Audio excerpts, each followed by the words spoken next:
This is the tiny church in Port Aransas. Like parang ano lang siya, 12 by 12. Parang dalawang dipa lang siya. Dalawang dipa, parang ganun na square. Yun siya. Sobrang tiny. Itinayo noong 1930s, but the church is still good. They keep it nice and clean.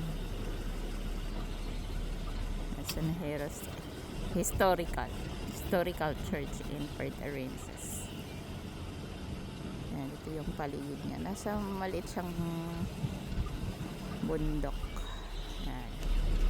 Titingnan mo, sobrang liit lang siya.